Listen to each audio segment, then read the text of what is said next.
Assalamualaikum warahmatullahi wabarakatuh. Salam sejahtera untuk kita semua. Baik, saudara-saudara sekalian, berikut akan dijelaskan fisika bunyi bagian yang kedua yang merupakan kelanjutan dari bagian yang pertama. Nah, kalau pada bagian yang pertama, itu telah dijelaskan beberapa sub pokok bahasan, mulai dari frekuensi, kemudian pengertian dari intensitas bunyi, kemudian pengertian dari taraf intensitas, dan getaran pada dawai. Nah, ini yang telah dibahas pada bagian yang pertama. Nah, untuk bagian yang kedua, itu akan dibahas kelanjutannya, yaitu tentang pipa organa, kemudian tentang frekuensi resonansi, kemudian tentang pengertian layangan atau beats, kemudian efek Doppler yang dilengkapi dengan beberapa soal latihan dan penyelesaian. Nah, kita akan awali untuk bagian yang kedua ini, yaitu tentang pipa organa.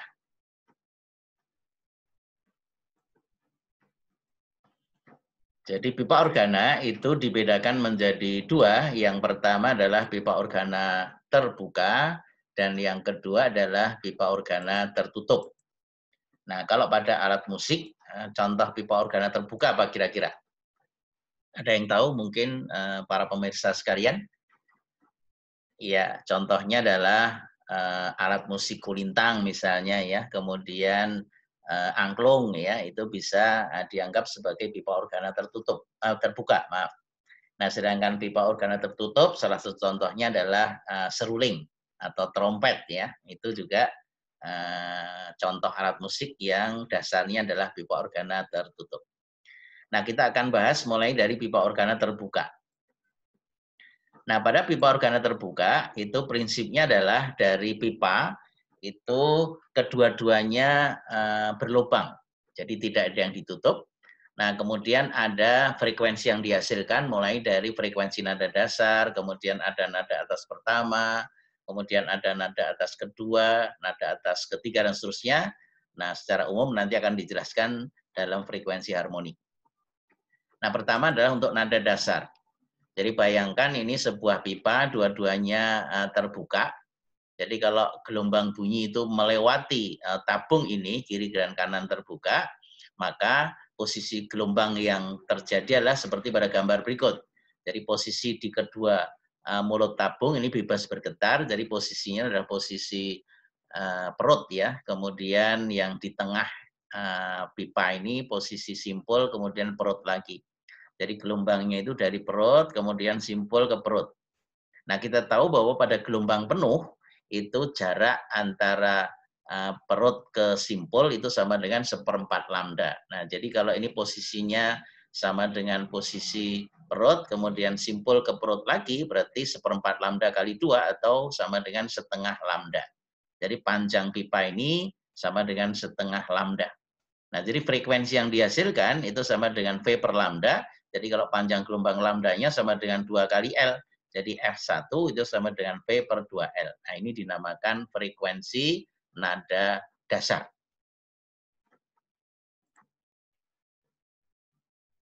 Nah, kalau frekuensi nada atas pertama, maka pada kedua pipa, ujung pipa tadi, kalau dilewatkan gelombang, maka gelombangnya seperti pada gambar berikut.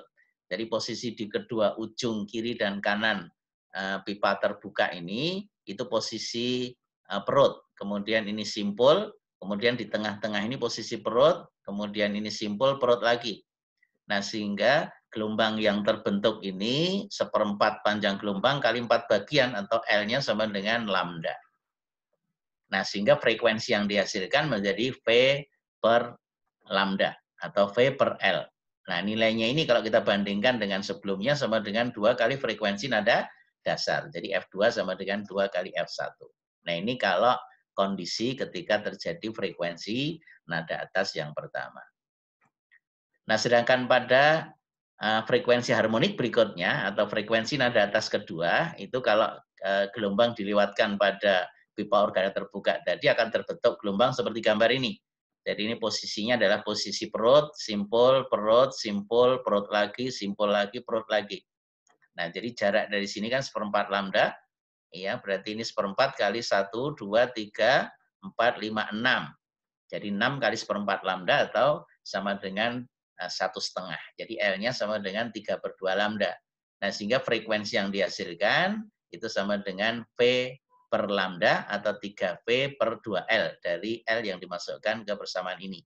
Atau sama dengan 3 kali V/2L sama dengan F1 atau frekuensi nada dasar. Jadi frekuensi nada atas yang kedua ini sama dengan 3 kali frekuensi nada dasarnya.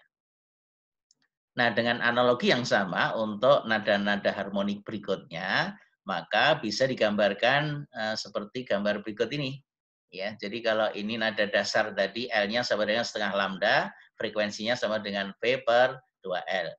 Nah, kalau nada atas pertama, berarti L-nya sama dengan lambda, maka frekuensinya V per L atau 2 kali F1 atau 2 kali nada dasar. Nada atas yang kedua, L-nya sama dengan 1,5 lambda, maka frekuensinya sama dengan 3V/2L atau 3 kali frekuensi nada dasar. Nah, sehingga kalau kita bandingkan frekuensi nada dasar dengan nada-nada harmonik di atasnya, F1 dibanding F2 dibanding F3, misalnya dibanding F4 dan seterusnya, itu menjadi 1:2:3:4 dan seterusnya. Jadi kesimpulannya untuk pipa organa terbuka, maka perbandingan frekuensi nada dasar dengan nada atas berikutnya adalah berbanding dengan bilangan bulat. Nah, jadi secara umum maka frekuensi harmonik pada pipa organa terbuka ini sama dengan N kali V/2L. Ya, N adalah frekuensi nada atas yang ke dari 1, 2, 3 dan seterusnya. Kalau N sama dengan 1 nada dasar, N sama dengan 2 berarti nada atas pertama, N sama dengan 3 nada atas kedua dan seterusnya. Nah, itu adalah frekuensi nada dasar dan nada-nada atas atau nada harmonik pada pipa organa terbuka. Nah, kemudian yang kedua adalah pipa organa tertutup. Apa bedanya dengan pipa organa terbuka? Kalau pipa organa terbuka ini, kedua ujung pipa itu terbuka. Nah, sedangkan kalau pipa organa tertutup, itu salah satu dari pipa tadi tertutup. Bukan dua-duanya tertutup ya. Kalau dua-duanya tertutup, dari mana gelombang bisa masuk ke dalam pipa gitu ya. Jadi kalau pipa organa tertutup adalah pipa organa di mana salah satunya saja yang tertutup, seperti ini. Jadi ini terbuka, kemudian ini tertutup. Jadi kalau misalnya gelombang masuk ke dalam sini, ya misalnya trompet, seruling, ya. Nah, jadi kalau ini gelombang masuk ke sini, maka posisi di ujung yang terbuka ini sama dengan posisi dari perut. Kemudian di ujung yang tertutup adalah posisi simpul karena tidak bisa bergetar bebas. Nah, sehingga jarak antara perut ke simpul itu kalau pada gelombang penuh itu sama dengan 1/4 lambda. Nah, sehingga panjang dari pipa ini sama dengan 1/4 lambda, maka frekuensinya sama dengan V per lambda atau V per 4L. Karena lambdanya sama dengan 4 kali panjang tabungnya, ya gitu. Nah, ini dinamakan persamaan frekuensi nada dasar. Nah, kemudian kalau nada atas pertama, itu kalau digambarkan gelombangnya seperti ini. Jadi ini tertutup, kemudian ujung ini terbuka sebagai posisi perut, kemudian ini simpul. Nah, di antara simpul, ini simpul pasti ada satu perut lagi, jadi gelombangnya seperti ini.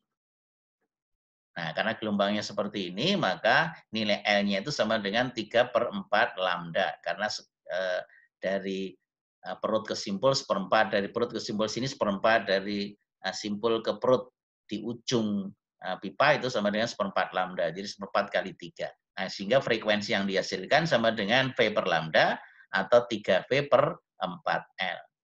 Nah, sedangkan V per 4L itu kan sama dengan frekuensi nada dasar. Nah, sehingga frekuensi nada atas pertama sama dengan 3 kalinya dari frekuensi nada dasar. Nah, ini adalah nilai dari nada atas pertama. Nah, sedangkan untuk nada atas kedua, itu kalau kita gambarkan, gelombangnya seperti pada gambar berikut, ya. Jadi ini posisi perut tadi, kemudian ini simpul, ini perut lagi, simpul lagi, perut lagi, simpul lagi. Jadi gelombangnya seperti ini. Kalau kita nyatakan dengan panjang gelombang, panjang tabungnya sama dengan 1/4 kali 1, 2, 3, 4, 5. atau 5/4 lambda. Nah, sehingga frekuensi yang dihasilkan sama dengan V per lambda, maka nilai frekuensi F5-nya ini sama dengan 5V/4L atau 5 kali frekuensi nada dasar. Nah, sehingga dari nada atas kedua, nada atas pertama dan nada dasar kalau kita bandingkan itu menjadi seperti ini ya, itu untuk nada-nada harmonik di atasnya. Nada dasar tadi itu L-nya 1/4 lambda, kalau nada atas ke-1 L-nya 3/4 lambda, kalau nada atas kedua L-nya sama dengan 5/4 lambda. Frekuensinya untuk nada dasar V/4L, nada atas pertama 3V/4L, ya, frekuensi berikutnya sama dengan 5V/4L. Jadi kalau kita bandingkan frekuensi nada dasar dengan nada-nada harmonik di atasnya, itu berbanding 1 dibanding 3 dibanding 5, dan seterusnya. Nah, kesimpulannya bahwa untuk pipa organa tertutup, maka frekuensi nada dasar dengan nada-nada harmonik di atasnya berbanding dengan bilangan ganjil. 1, 3, 5, 7, 9, dan seterusnya. Nah, secara umum bisa dituliskan bahwa frekuensi nada harmonik tadi secara umum sama dengan 2N-1 per V per 4L.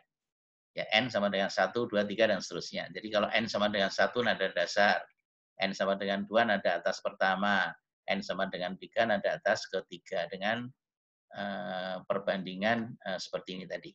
Ya, berbanding dengan bilangan ganjil.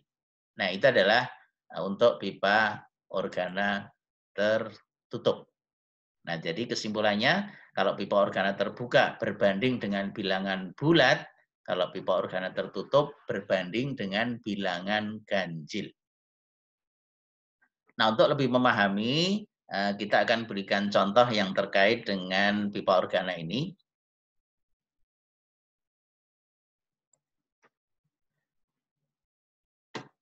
Kita lihat contoh berikut.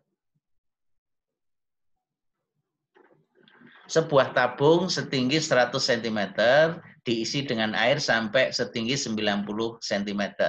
Jadi bayangkan tabungnya panjang menghadapnya ke atas gitu ya, diisi dengan air, ketinggian air 90 cm, kemudian tinggi tabungnya 100 cm. Jadi kolong udara di atas permukaan air sama dengan 100 dikurangi 90, jadi 10 cm. Nah, kemudian garpu tala digetarkan di atas permukaan tabung tersebut dan ternyata terjadi resonansi untuk nada dasar. Jika cepat rambat bunyi di udara pada kondisi tersebut sebesar 340 meter per second, hitunglah frekuensi garpu tala yang digetarkan di atas tabung tersebut. Nah, gambar tabungnya ini kita tidurkan seperti ini ya, supaya kita punya gambaran bahwa ini analogi dengan pipa organa tertutup ya. Jadi ini ujung mulut tabungnya ya, ini bayangkan nih dari berdiri ditidurkan, kemudian ini posisi permukaan airnya, ini tinggi tabungnya ke kanan sana ya, 1 meter, tapi yang terisi airnya 90, jadi L-nya ini tinggal 10 cm saja kolom udara. Kemudian di sini digetarkan pipa organa, maka akan bergetar suara masuk ke dalam ruang udara ini.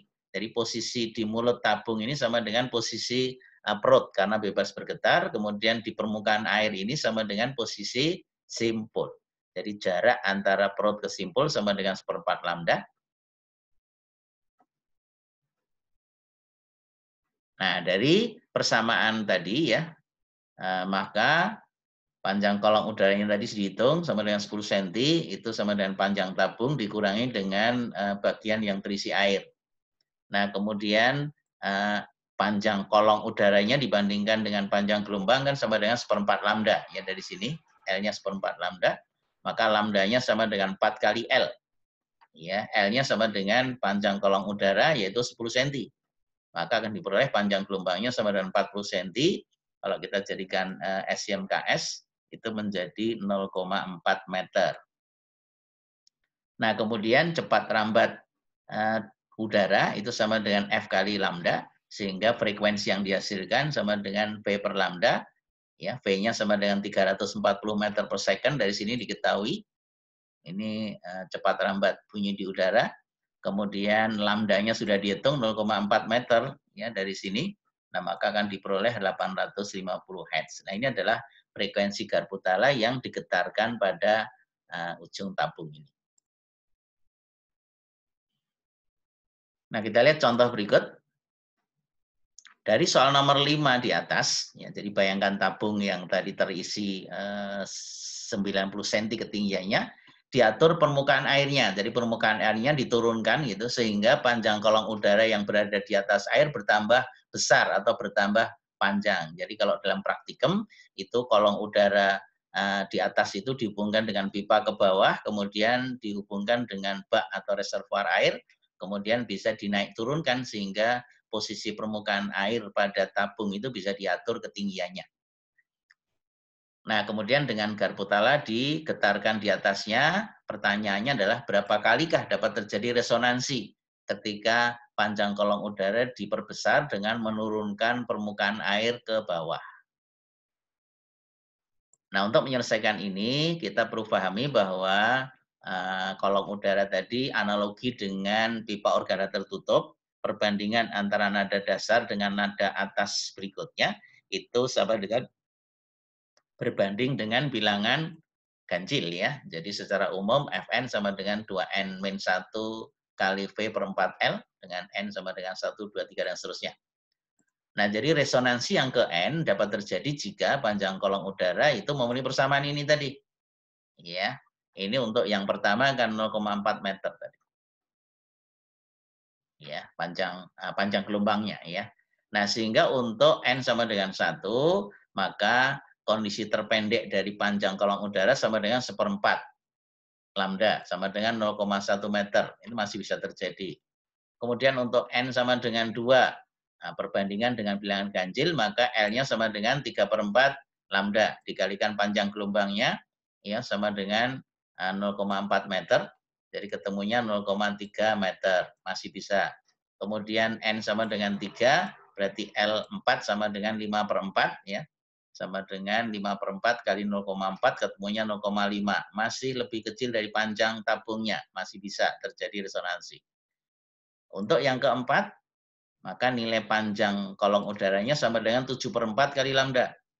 Jadi sama dengan 7/4 kali 0,4, ketemunya 0,7. Masih di bawah panjang kolong udaranya dengan tabung. Jadi masih bisa terjadi. Kalau N sama dengan 5, kita masukkan 9/4, ya, perbandingannya kan 1, 3, 5, 7, 9, 11, dan seterusnya. Bilangan ganjil, 9/4 kali 0,4 sama dengan 0,9. Masih lebih kecil dari panjang kolong udaranya. Jadi masih bisa terjadi resonansi. Nah, kalau yang keenam, itu kita hitung 11/4 kali 0,4 sama dengan 1,1. Ini sudah lebih panjang dari nilai panjang tabungnya, karena panjang tabungnya hanya 1 meter. Nah, sehingga untuk resonansi yang keenam itu tidak bisa terjadi karena sudah lebih besar dari panjang tabungnya. Jadi kalau pertanyaannya berapa kali terjadi resonansi, maka hanya sampai yang kelima saja, karena yang keenam sudah tidak bisa. Ya, jadi tergantung dari pertama panjang kolong udara, yang kedua adalah tergantung dari frekuensi garpu tala yang digetarkan di atas mulut tabung. Nah, itu untuk menghitung berapa kali bisa terjadi resonansi.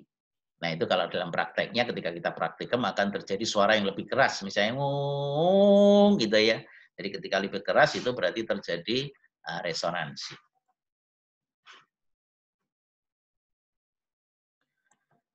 Nah, itu contoh dari pipa organa. Nah, berikutnya kita akan masuk ke peristiwa resonansinya sendiri. Apa sih resonansi? Kalau tadi adalah contoh soal yang terkait dengan resonansi. Jadi resonansi itu adalah ikut bergetarnya suatu sistem oleh sistem lain yang bergetar, yang mempunyai frekuensi sama. Jadi syaratnya untuk bisa terjadi resonansi adalah frekuensinya sama. Nah, contoh garpu tala digetarkan, sedangkan garpu tala B diletakkan di sampingnya. Nah, kemudian B ikut bergetar ketika menerima gelombang dari garpu tala A. Ya, jadi kalau ini ada garpu tala A, kemudian ini ada tabung resonansinya, kemudian ini garpu tala B juga diletakkan pada tabung resonansi, kemudian garpu tala A kita pukul, maka akan merambat gelombang, gelombang akan masuk ke sini, kemudian garpu tala ini juga akan ikut bergetar. Nah, jadi kalau frekuensi garpu tala A dengan B ini sama, maka B ini akan terresonansi oleh garpu talah A ketika digetarkan. Nah, peristiwa ini namanya resonansi. Nah, gambarannya kenapa gitar itu di belakangnya perlu diberikan ruangan supaya terjadi resonansi, suaranya lebih keras. Coba kalau misalnya dawai kita petik tapi tidak ada ruang udara untuk resonansi, ya maka suaranya tidak akan keras. Nah, itu adalah resonansi. Kemudian berikutnya adalah tentang pitch atau layangan. Layangan atau pitch apa itu? Bila ada dua gelombang dengan frekuensi sedikit berbeda, kemudian menjalar dalam ruangan yang sama, maka interferensinya akan menghasilkan bunyi dengan intensitas yang berubah. Nah, fenomena ini dinamakan layangan. Jadi akan terjadi suara keras, lemah, keras, lemah, keras, lemah. Begitu yang selang-seling pada durasi atau interval waktu tertentu. Nah, itu dinamakan layangan. Nah, layangan ini bisa terjadi kalau selisih frekuensinya tidak besar. Ya, kira-kira di bawah 10 Hz lah kira-kira begitu. Nah, jadi layangan merupakan ayunan amplitudo yang ditimbulkan oleh dua gelombang dengan frekuensi yang sedikit berbeda. Akibatnya itu akan terdengar kenyaringan bunyi yang naik turun secara periodik. Jadi kira-kira begitu ya. Nah, secara matematis kalau ditinjau dua gelombang, misalnya Y1 sama dengan A cos omega 1 kali T atau A cos 2 pi F 1 T, dan gelombang yang kedua Y2 sama dengan A cos omega 2 T sama dengan A cos 2 pi F 2 T, kemudian akan dihitung hasil interferensinya, maka simpangan akibat interferensi tadi sama dengan penjumlahan dua gelombang. Ingat cara menjumlahkan matematik dalam bahasan di gelombang, maka Y sama dengan Y1 plus Y2 sama dengan A cos 2 pi F1T plus cos 2 pi F2T. Ya, ini F2 mestinya. Nah, kemudian Y-nya sama dengan hasilnya, ini kan cos plus cos sama dengan 2 cos cos. Nanti kalau kita hitung, ketemu hasil interferensinya, itu sama dengan AM cos 2 pi FT. Di mana F-nya ini adalah F1 ditambah F2 per 2. Jadi F-nya ini adalah dijumlahkan dibagi 2. Ini frekuensi rata-ratanya. Nah, kemudian AM adalah amplitudo yang baru, yaitu amplitudo dengan faktor modulasi sebagai fungsi waktu. Yang nilai AM-nya ini sama dengan 2A cos 2Pi F1 min F2 per 2 kali T. Nah, amplitudo maksimum ini akan muncul apabila nilai cosinus itu kan plus minus 1. Jadi kalau cos 2pi F1 min F2 per 2T plus minus 1, maka nilai ini itu akan terjadi layangan. Jadi kalau digambarkan, ini gelombang yang pertama, ini gelombang yang kedua dipadukan, hasilnya seperti ini gitu. Nah, ini berarti keras, ini lemah, keras lagi, lemah lagi, dan seterusnya. Nah, gitu. Nah, jadi dari harga ini plus minus 1 tadi, cos 2pi F1 min F2 per 2 kali T plus minus 1, itu hanya muncul sekali dalam satu getaran. Jadi munculnya kan satu nih. Nah, jumlah layangan per detik itu sama dengan 2 kalinya dari frekuensi nilai tadi, atau 2 kali F1 min F2 per 2. Jadi akan diperoleh 2 kali F1 min F2 per 2 itu sama dengan F1 min F2. Jadi kesimpulannya apa? Jadi kalau kesimpulan pada layangan, maka jumlah layangan per detik yang dihasilkan oleh dua gelombang yang selisih frekuensinya sedikit, itu sama dengan selisih frekuensi itu sendiri. Jadi kalau misalnya ada dua gelombang ini, yang satu frekuensinya 20 Hz, yang satu 22 Hz, maka jumlah layangan adalah 22 dikurangi 20 atau 2. Nah, sehingga layangan yang terjadi ini sama dengan 2 kali layangan atau keras lemah per detiknya. Jadi, gitu dalam satu detik itu terjadi 20 kali. Itulah layangan atau pitch. Nah, kemudian bahasan berikutnya adalah tentang efek Doppler. Apa itu efek Doppler? Jadi gambaran efek Doppler itu dapat dijelaskan seperti gambar berikut ya. Jadi kalau misalnya ini ada sumber suara, kemudian sumber suara ini kalau diam maka muka-muka gelombang di sekitarnya itu dalam bentuk kulit bola, itu jaraknya semua sama, baik ke atas, ke kiri, ya, ke kanan, ke bawah, ke depan, ke belakang, maka nilai panjang gelombangnya akan sama. Tapi ketika sumber itu bergerak, maka muka gelombang ini ke arah depannya ini akan lebih rapat, sedangkan yang ditinggalkan akan lebih renggang.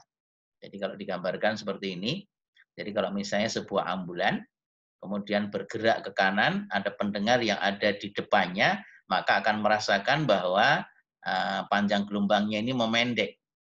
Nah, kalau panjang gelombangnya memendek, maka frekuensinya akan naik, ya, karena V sama dengan F kali lambda.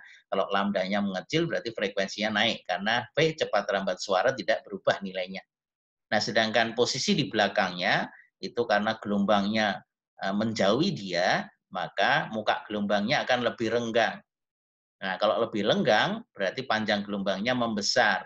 Kalau panjang gelombangnya membesar, maka frekuensinya akan turun atau lebih kecil. Jadi peristiwa efek Doppler itu adalah perubahan frekuensi yang dihasilkan, yang didekati sumber dan yang dijauhi oleh sumber itu akan berbeda.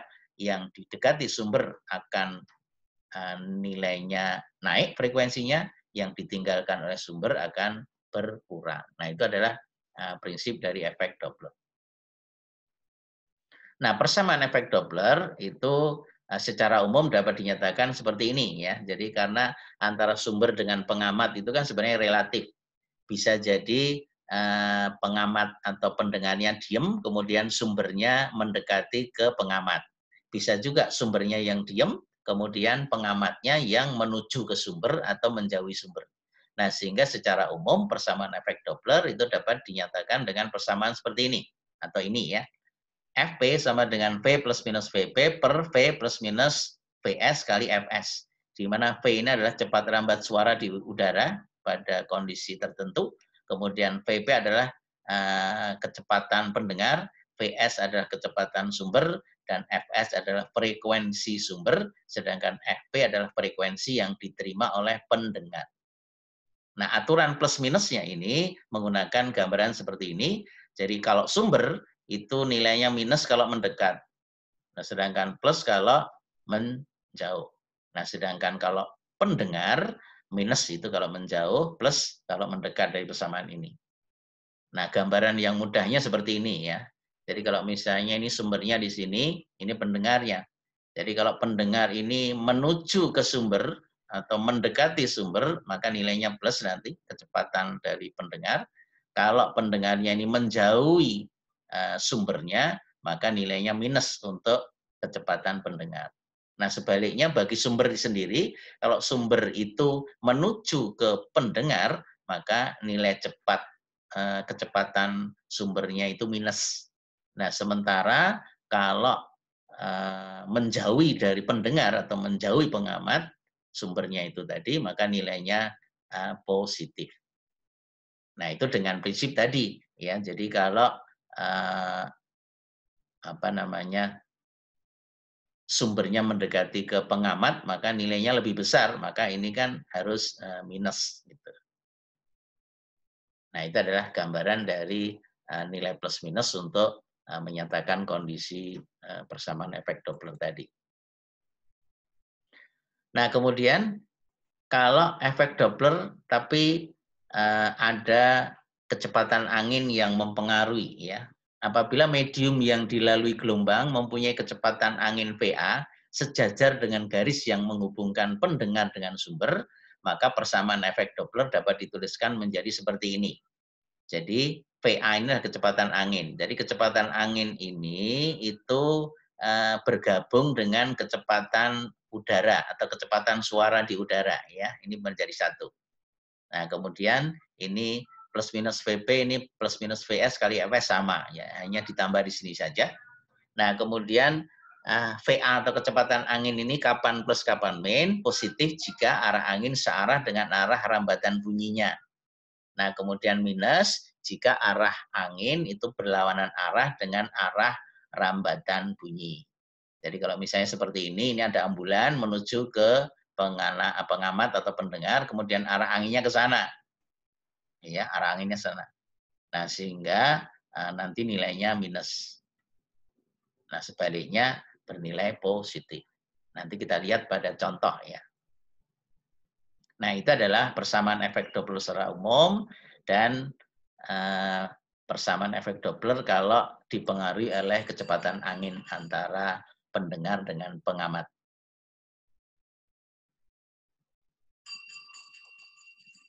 Kita lihat contoh. Ini belum ada pengaruh angin pada peristiwa efek Doppler. Yang pertama, sebuah mobil sedan berjalan dengan kecepatan 54 km per jam. Dari arah berlawanan muncul mobil ambulan berjalan mendekati mobil sedan dengan kecepatan 90 km per jam. Mobil ambulan membunyikan sirine dengan frekuensi 400 Hz. Diketahui kecepatan suara di udara sebesar 340 meter per second. Selanjutnya hitunglah yang pertama frekuensi sirine yang didengar oleh mobil sedan. Bayangkan ya antara mobil sedan dengan mobil ambulan ini berlawanan arah atau saling mendekati. Kemudian yang B, frekuensi sirine yang didengar oleh orang yang diam di jalan dan didekati oleh mobil ambulans. Kemudian yang ketiga, frekuensi sirine yang didengar oleh orang yang diam di jalan tapi dijauhi oleh mobil ambulan tersebut. Nah, jadi pertama kita lihat konversi dulu kecepatan dari sumber atau kecepatan ambulans 90 km per jam dijadikan meter per second menjadi 25. Kemudian frekuensi sumbernya diketahui 400 Hz, kecepatan suaranya diketahui 340 meter per second. Nah, persamaan umum efek Doppler adalah seperti ini ya. Ini kalau ditulis tidak dalam bentuk pecahan. Ya. Nah, kemudian untuk kasus A, kecepatan pendengarnya sama dengan 54 km per jam, itu menjadi 15 meter per second. Nah, sehingga frekuensi yang didengar oleh pendengar itu sama dengan 340, ini plus ya karena mendekati sumber, kemudian sumbernya mendekati ini minus 340 min 25 kali frekuensi sumber 400 Hz, ketemunya 451 Hz. Jadi lebih tinggi. Nah, pada kasus B kita lihat kasus B apa? Frekuensi sirine yang didengar oleh orang yang diam di jalan didekati oleh mobil ambulan. Jadi mobil ambulannya mendekati ke pendengar, tapi pendengarnya diem. Jadi kalau dimasukkan ke persamaan, ini berarti pendengarnya 0 karena dia diam. Ya, tapi mobil ambulannya mendekati, maka kalau mendekati ini minus. Nah, sehingga nilainya adalah 340 plus 0 dibagi dengan 340 minus 25 kali frekuensi sumber disama dengan 432 Hz.